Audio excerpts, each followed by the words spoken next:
Bonjour à tous, c'est David de Guilhem TV, bienvenue dans cette nouvelle vidéo. Aujourd'hui nous allons parler du froid et de la peur du froid. Alors il y a différentes façons de voir la santé. En fait on peut voir la santé en termes d'évolution. On peut voir par exemple dans quelle mesure notre mode de vie d'aujourd'hui, ce qui diffère de ce que l'humanité a vécu pendant des millions d'années. Alors il y a différentes choses, hein. Moi je parle beaucoup d'alimentation, mais aujourd'hui je vais parler d'hygiène de vie et je vais parler du froid. Et le froid, c'est quelque chose qu'aujourd'hui, on ne connaît plus, tout simplement. Il y a comme une peur du froid, comme si on avait souffert pendant très longtemps et qu'aujourd'hui, on veut absolument éviter le froid coûte que coûte. Donc quand on va prendre une douche, par exemple, eh bien, on prend une douche chaude, une douche plus chaude que la température du corps. Et cette douche va durer forcément un certain temps parce que ça fait beaucoup de bien de prendre une douche chaude. Ensuite, on sort de la douche. Généralement, on est dans une pièce qui est bien chauffée. Notre maison, notre appartement est chauffé. On va prendre notre voiture, on met le chauffage, on a chaud dans la voiture, voire trop chaud. Ensuite, on arrive au travail, on arrive dans des bureaux qui sont chauffés, voire hyper chauffés.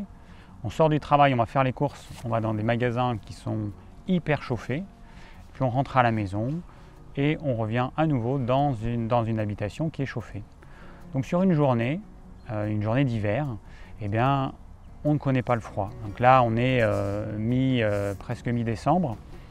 Forcément, les températures, ce n'est pas les mêmes que celles en été. Bon, là, il y a un petit redout.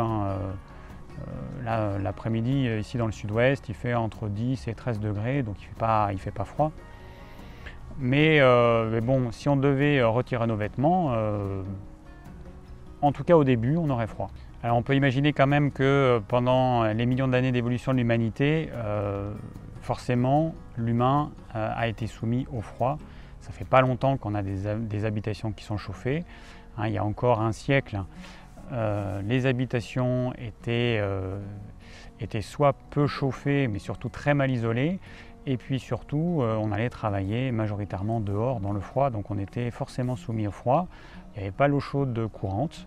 Donc soit on se lavait à l'eau froide, soit on faisait chauffer de l'eau et puis on se lavait rapidement avec un gant de toilette. Donc pendant des millions d'années, on a été soumis au froid plus ou moins régulièrement.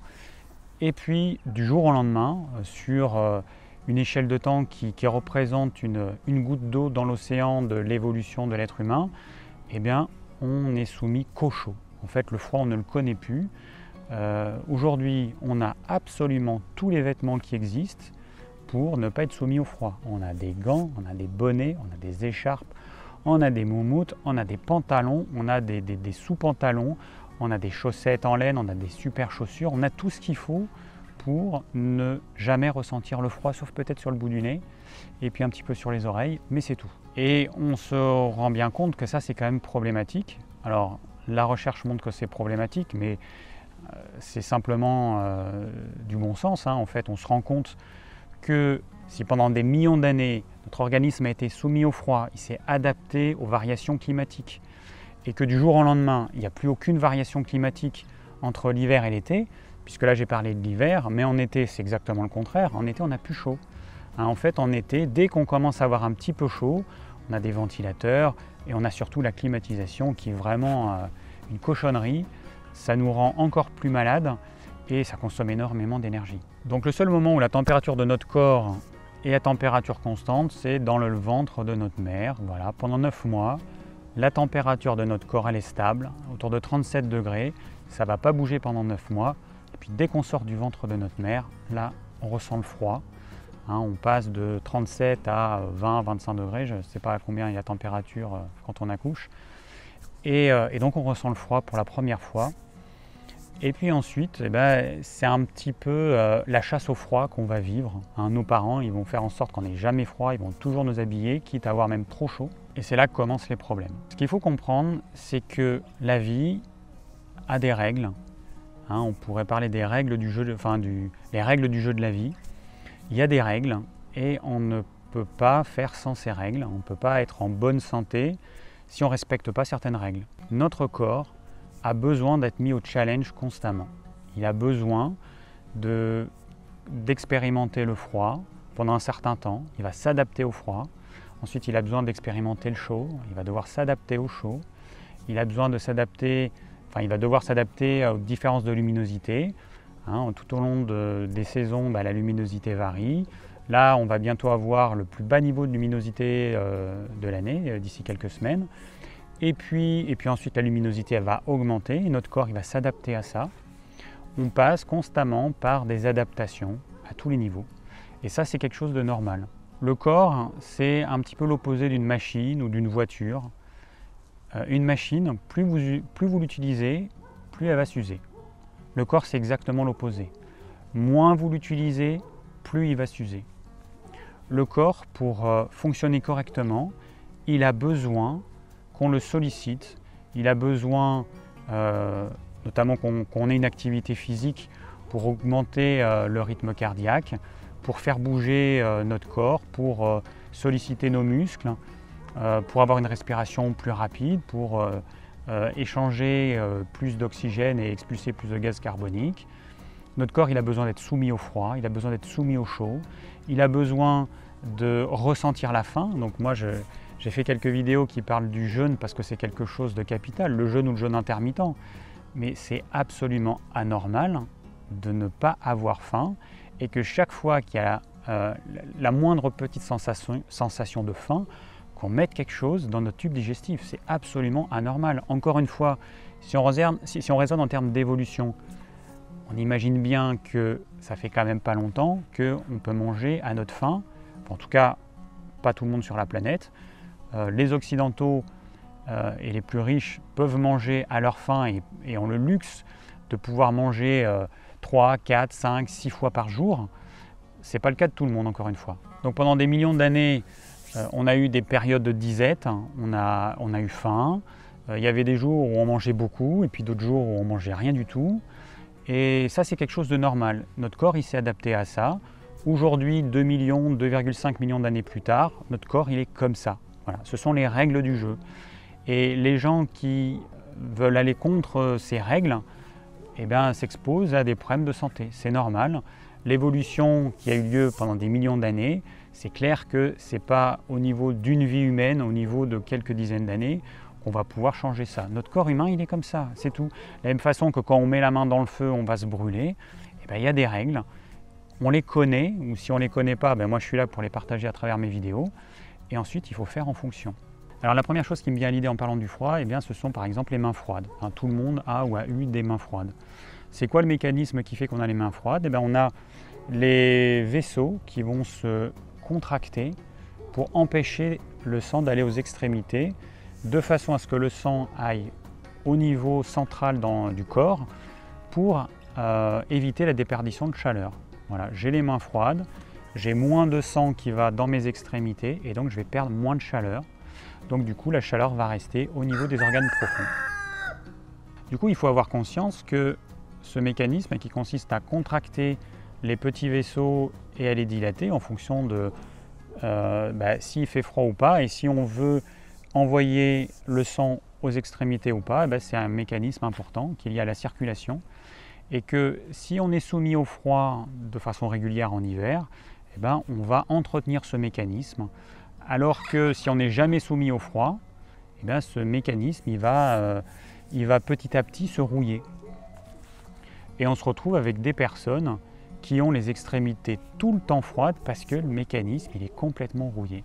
Et ce qu'il faut comprendre, c'est que du coup, la circulation du sang n'est pas liée qu'au cœur. En fait, ces petits muscles qu'il y a dans les vaisseaux vont jouer un rôle important. C'est grâce à ça que si on a notamment un bras, si on a une main coupée par exemple, ces vaisseaux ils vont se contracter pour éviter qu'on perde trop de sang et qu'on meure. Le cœur, il va continuer à pomper. Le rôle du cœur, c'est de maintenir une certaine pression pour que le sang puisse atteindre toutes les zones du corps. Ensuite, au niveau local, c'est comme ça qu'on va envoyer ou pas plus de sang à tel ou tel organe, à telle ou telle partie du corps. Donc il y a entre 5,5 et 6 litres de sang qui circulent dans le corps. Et on considère que ce sang, tous les jours, il fait un peu moins de 20 000 km, ce qui est colossal. Alors ce qui est intéressant, c'est de regarder aussi les différentes adaptations au froid des différentes peuplades. Par exemple, on s'est rendu compte que les Inuits avaient gardé les mains chaudes même quand il fait très froid. Alors que normalement, pour éviter la déperdition de chaleur, eh bien, on a les mains froides pour éviter que le sang aille dans les mains et donc qu'il y ait une trop grande déperdition de chaleur. Pourquoi? Eh bien, quand ils mettent les mains dans l'eau froide, c'est pour qu'ils puissent avoir toute leur dextérité pour attraper les poissons. Ça, c'est une adaptation qui s'est faite sur des milliers, des dizaines de milliers d'années, j'en sais rien. Mais en tout cas, les Inuits, ils ont cette capacité d'avoir les mains chaudes, même quand ils plongent leurs mains dans de l'eau glacée. Leurs mains restent chaudes. Alors, à contrario, si on regarde les aborigènes d'Australie, eh bien, on s'est rendu compte, dans les années 1930, des chercheurs se sont rendus compte que les aborigènes, quand ils dormaient nus, la peau de leur corps devenait donc hyper froide. Donc là, la vasoconstriction, c'est-à-dire la fermeture des petits vaisseaux sanguins, était très forte. Et donc, ce qui leur permettait de pouvoir dormir dehors sans perdre de chaleur durant toute la nuit. Bon, après, il y a d'autres tribus qui, au contraire, vont avoir une température constante et qui ne ressentiront jamais la sensation de froid. Voilà, on se rend compte que si on regarde un petit peu partout sur la planète, eh bien, les adaptations vont être différentes, mais elles vont être liées aux besoins de l'humain à cet endroit-là. Alors et nous en France, on a un climat, on a une saisonnalité avec des différentes de températures tout au long de l'année. Et la logique, ce serait tout simplement de faire avec ça, c'est-à-dire quand il fait froid, on se soumet au froid, quand il fait chaud, on se soumet au chaud, et puis on a des périodes un petit peu intermédiaires, le printemps et l'automne, où en moyenne les températures elles sont plus clémentes. En tout cas, on va moins dans les extrêmes, quoique cette année on a eu un automne hyper chaud. Enfin, en tout cas, nous dans le sud-ouest, on a eu super chaud, jusqu'à, je ne me rappelle plus, mais jusqu'au mois d'octobre. Et voilà. Donc il n'empêche que notre organisme a été soumis au chaud pendant plus longtemps que certaines années, et qu'après, quand il s'est mis à faire froid, ça a été un petit peu l'électrochoc. En tout cas, pour moi, ça a été le cas.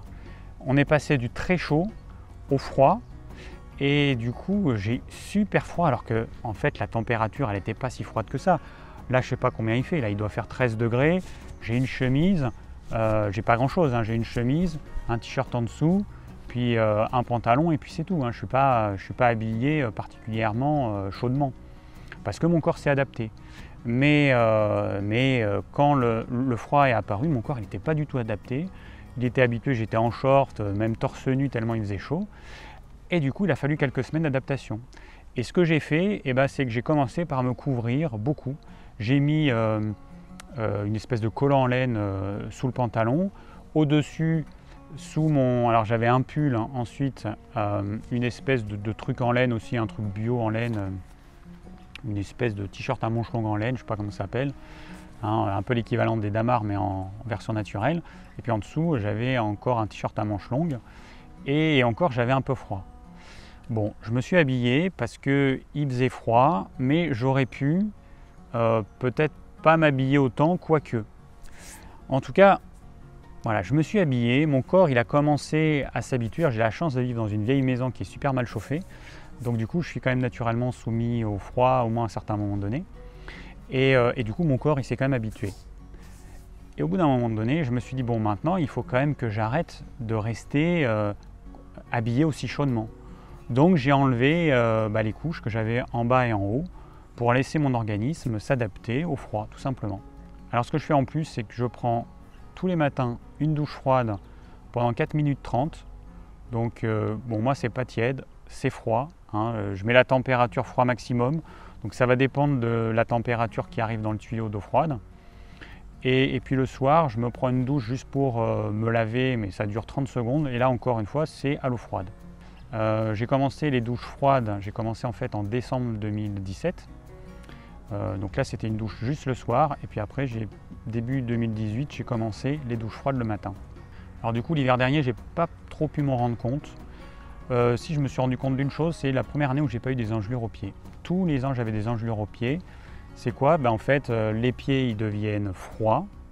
La vasoconstriction est au maximum, c'est-à-dire qu'il n'y a pas assez de sang qui arrive au niveau des extrémités.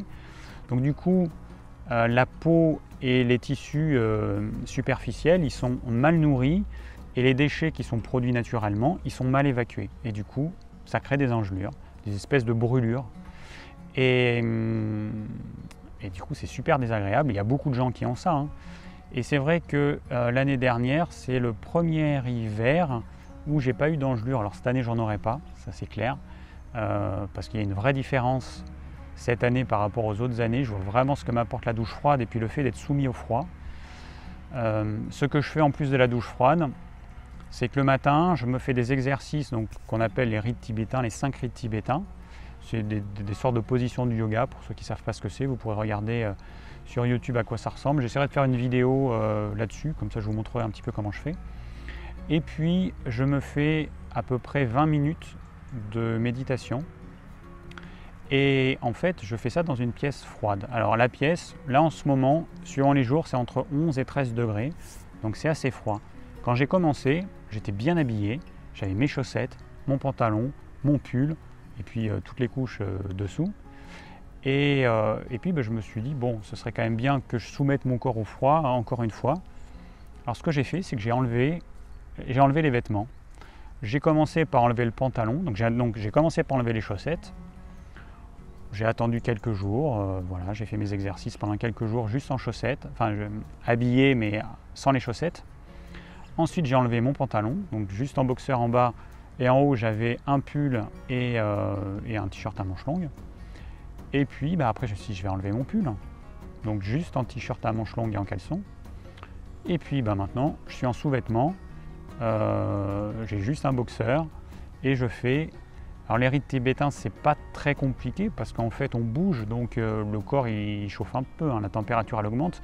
Par contre quand on fait la méditation après, quand on est assis, qu'on ne bouge pas, on respire calmement, là au début c'est quand même plus difficile parce qu'on ressent le froid. Et je me suis rendu compte que pendant 20 minutes, c'est clair que je frissonne par moment, je ressens le froid par moment, et en même temps je me dis mais finalement c'est pas si désagréable que ça en fait.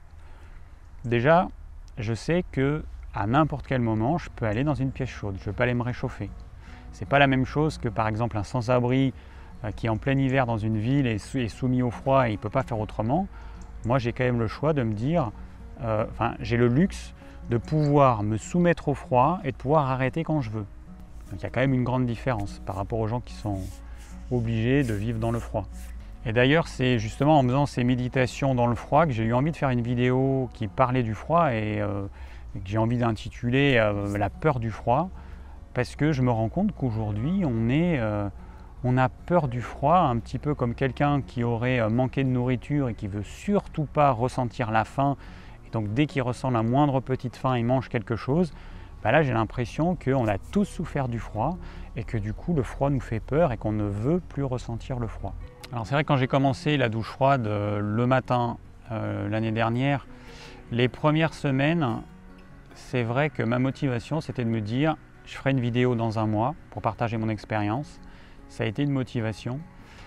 Au début, c'est vrai que c'est pas forcément évident, hein, il y en a beaucoup qui vont mettre en avant les bienfaits de la douche froide. Les bienfaits ils sont réels, mais après arriver à être motivé et à faire ça tous les jours, au début c'est pas évident. Mais au bout d'un certain moment, quand vous êtes habitué, quand votre corps il s'est adapté, après ça devient un besoin tellement ça fait du bien. Alors je ne vais pas répéter ce que j'ai déjà dit dans la vidéo sur la douche froide, mais il faut avoir conscience que l'exposition au froid est bénéfique à tout un tas de niveaux. Une augmentation de la production d'hormones de croissance, de la testostérone, un meilleur sommeil, une augmentation de tout un tas d'hormones, les hormones du bien-être, certaines endorphines. Ça va également booster le système immunitaire, ça va améliorer la circulation en général. Et puis il y a une autre chose, c'est que ça va augmenter la transformation du gras blanc, des cellules adipeuses blanches, en cellules adipeuses brunes ou qu'on appelle le gras brun. Alors c'est quoi cette graisse brune? Cette graisse brune, c'est celle qu'ont les bébés. Alors le nourrisson, il n'a pas la capacité de frissonner comme nous. Son système nerveux ne permet pas de déclencher ce frisson, et ce frisson qui a pour but de produire de la chaleur. En fait, ce frisson va contracter les muscles uniquement pour produire de la chaleur. Donc comment faire pour que le nourrisson puisse réguler sa température, notamment quand il fait froid? eh bien, le nourrisson a de la graisse brune. Cette graisse brune, elle est capable de brûler les acides gras et de brûler le glucose.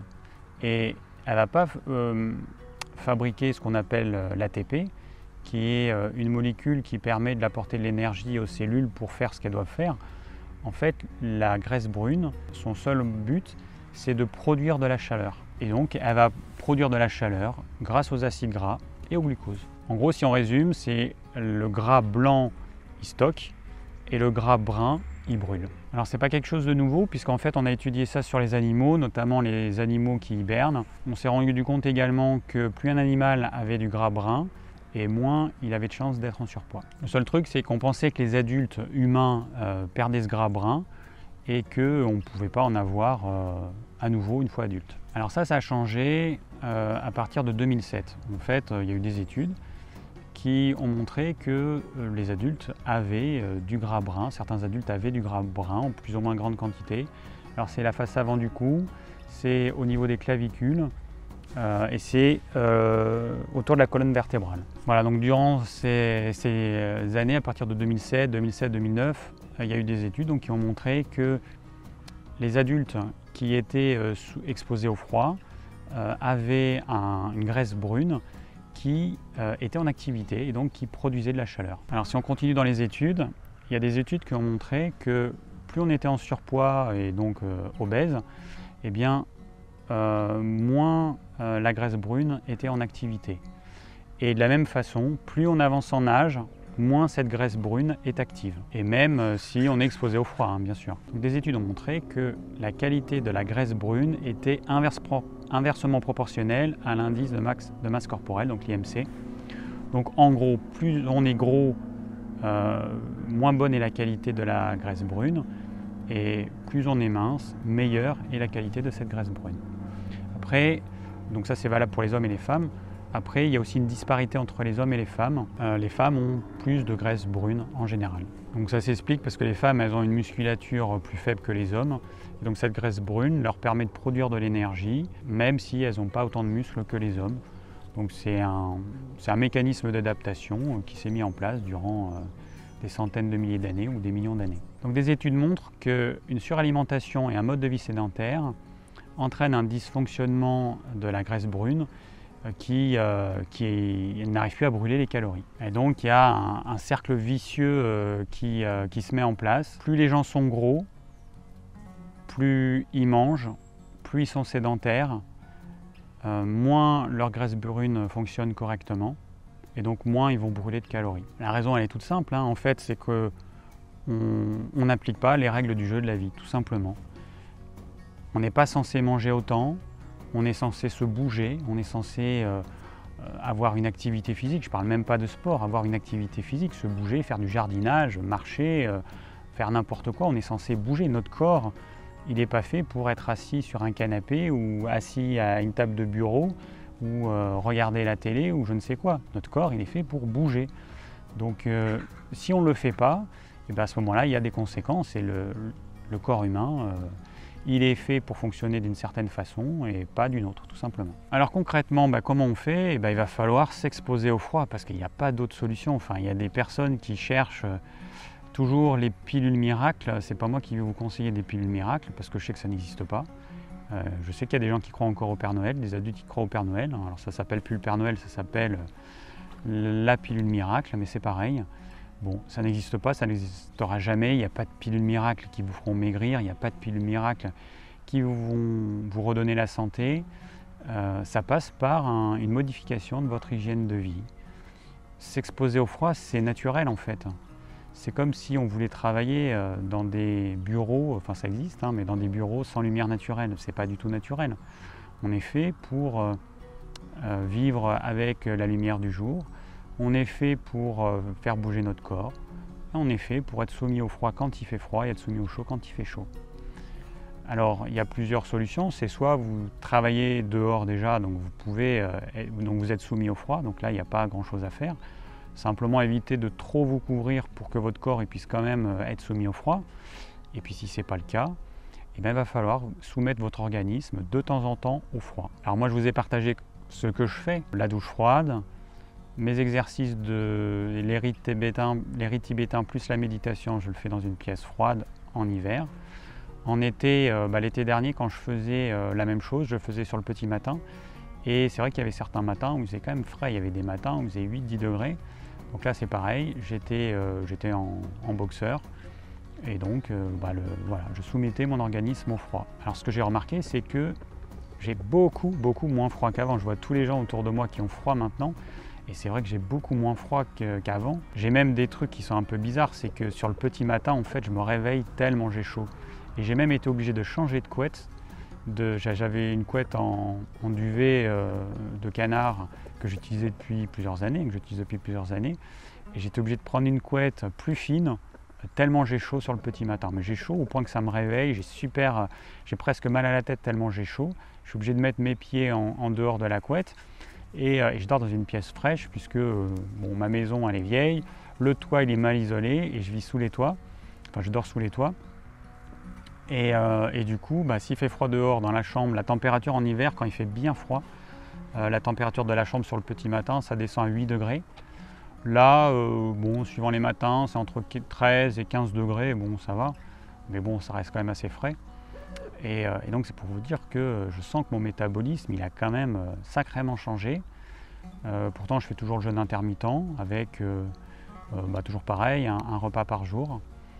Et j'ai pas maigri, j'ai mon poids qui est stable, je suis pas fatigué, voilà, donc je suis quand même à l'écoute de mon corps parce que je pourrais très bien faire quelque chose qui va pas, ou je pourrais faire quelque chose qui ne me convient plus. Peut-être qu'un jour le jeûne intermittent tel que je le pratique me conviendra plus, il faudra que je fasse des aménagements. Peut-être que la douche froide, il faudra que je change des choses, faire plus longue, moins longue, j'en sais rien, je verrai. Alors au sujet du froid, donc que j'ai remarqué, c'est que plus notre organisme est protégé contre le froid, plus on a froid. Les gens qui ont froid et qui se couvrent, ils auront encore plus froid. En fait, moi j'ai commencé, c'est un petit peu bête, mais j'ai commencé la douche froide à la fin de ma douche chaude l'année dernière, parce que j'en avais marre d'avoir froid quand je finissais ma douche chaude. C'est que vous prenez votre douche chaude, vous arrêtez l'eau chaude, tout de suite vous commencez à avoir froid, c'est super désagréable.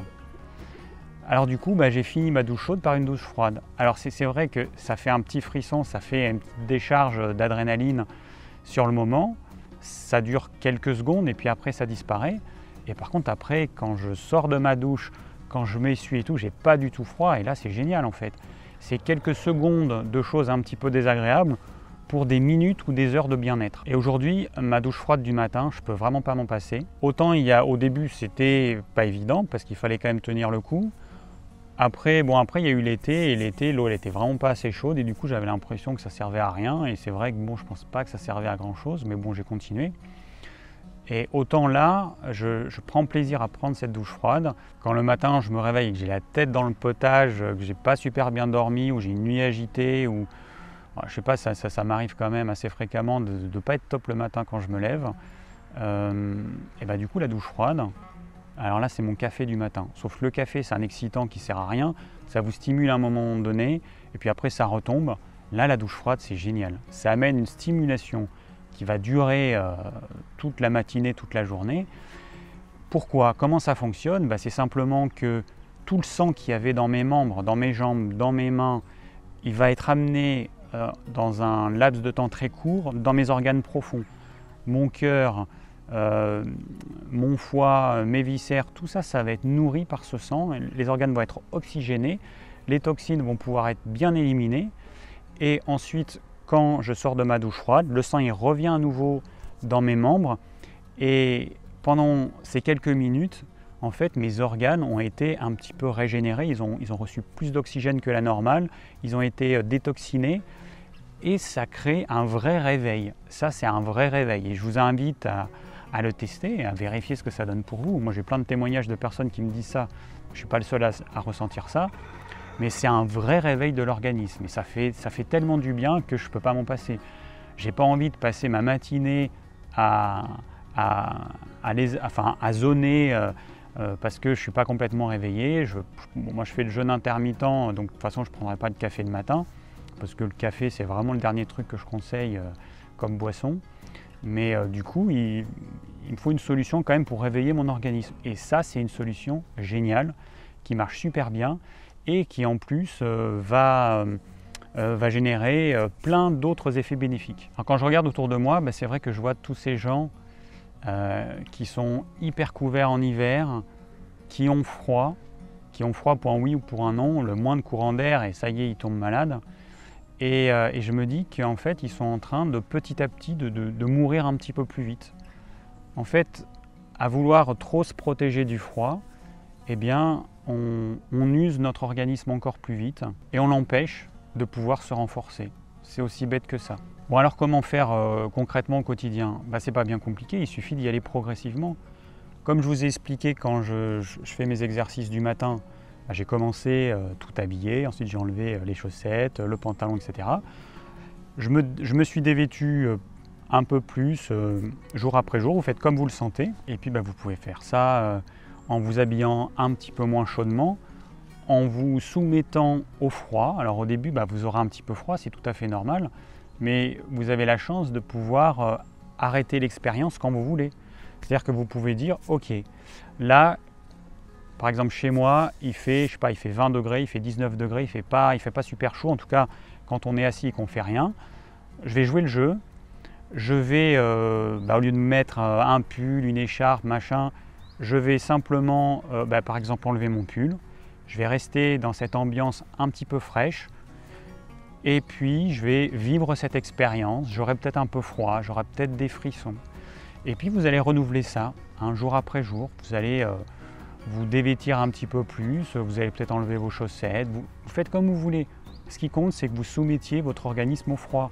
Il fait froid dehors, allez faire une balade dehors sans trop vous habiller. C'est une expérience, ne vous inquiétez pas, vous n'allez pas tomber malade. Il y a plein d'expériences qui ont été faites qui montrent que quand on est soumis au froid, on ne tombe pas malade. En fait, ce n'est pas lié à ça.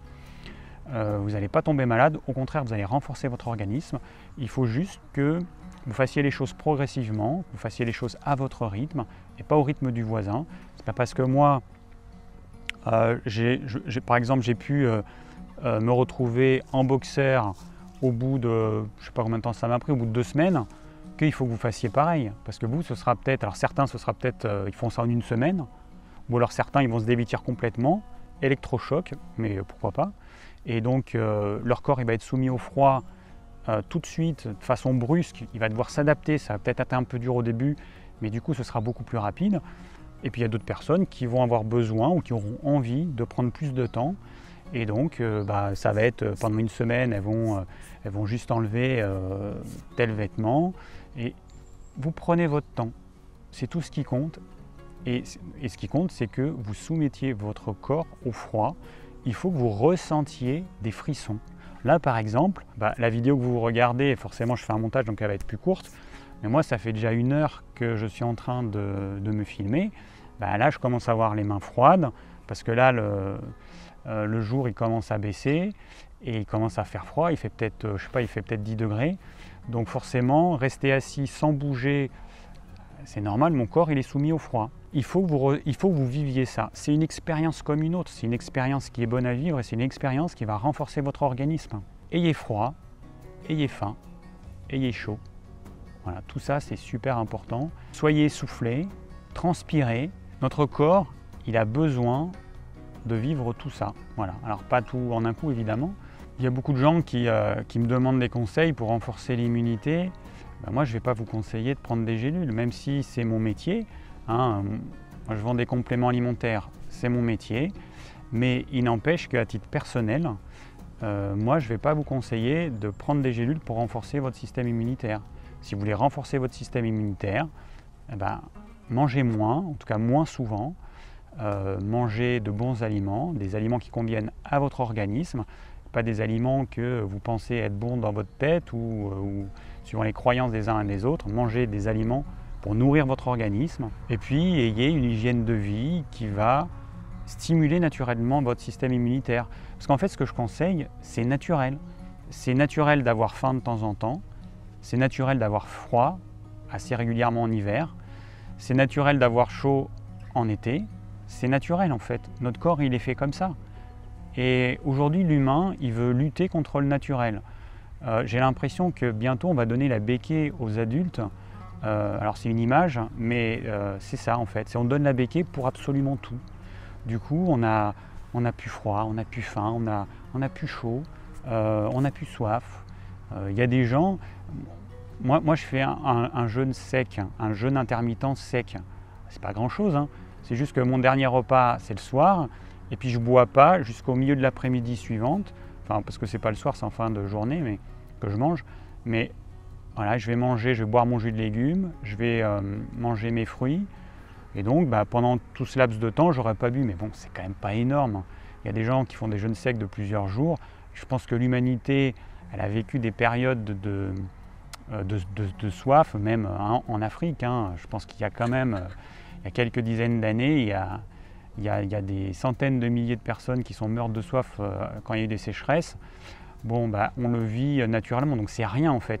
Le pire, c'est que je me rends compte que ce que je fais en fait, c'est rien. C'est vraiment pas grand-chose. Quand je dis aux gens que je fais une douche froide, les gens, je vois leurs yeux s'écarquiller en me disant que eux, ils pourraient jamais faire ça. Et je me dis, c'est rien en fait. Il y a des gens qui sont obligés de vivre des choses qui sont 1000 fois pires, entre guillemets. Ils ne mangent pas à leur faim, ils ne boivent pas à leur soif.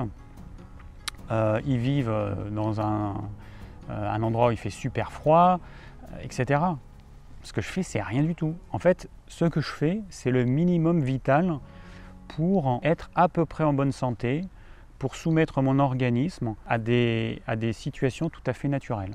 Alors dernier truc, il y a des personnes qui me disent de temps en temps qu'on n'est pas tous faits pour être au froid, qu'en gros, moi je fais ça parce que je suis fait pour, et qu'eux ils ne sont pas faits pour, qu'il y a des tempéraments pour supporter le froid et d'autres pas. Bon, ça c'est vraiment, moi je pense que personnellement c'est vraiment un truc pour fuir la réalité des choses, qui est que non, c'est pas juste je suis fait pour être dans le froid, et au contraire, moi je suis un tempérament mi-nerveux, mi-bilieux. Tempérament nerveux, le froid c'est pas son copain. Du coup, non, je serais tempérament sanguin, c'est-à-dire les tempéraments sanguins, c'est les personnes qui ont toujours chaud, et à ce moment-là, la douche froide, ça peut au contraire être un grand plaisir, ça va rafraîchir leur corps. Mais non, moi je ne suis pas un tempérament justement qui est fait pour le froid, hein, loin de là, hein. Je suis super mince, j'ai pas de gras en réserve, j'en ai un petit peu mais vraiment pas grand chose. Et non, j'ai pas de prédisposition particulière, et il n'y a pas des gens qui auraient des prédispositions particulières. C'est juste qu'on devrait tous se soumettre au froid, et que si on ne le fait pas, on affaiblit un petit peu plus notre organisme. Et à mon cours de yoga, c'est vrai que quand je vois tout le monde être bien couvert, alors on a une pièce qui en hiver est chauffée, mais bon, c'est pas forcément assez chauffé pour certains, et puis il y en a même, quand c'est chauffé, ils ont froid. Je me rends compte en fait que c'est un petit peu universel, hein. C'est qu'il y a très peu de gens en fait qui jouent le jeu de se soumettre au froid, de soumettre leur organisme au froid, et du coup de pouvoir bénéficier des effets d'une exposition au froid. Donc ne prenez pas comme excuse que c'est fait pour certains. Non, toutes les personnes qui vivent en France sous ce climat-là sont supposées s'exposer au froid, parce que c'est quelque chose de tout à fait naturel. On vivrait dans un pays tropical, ce ne serait pas du tout la même chose.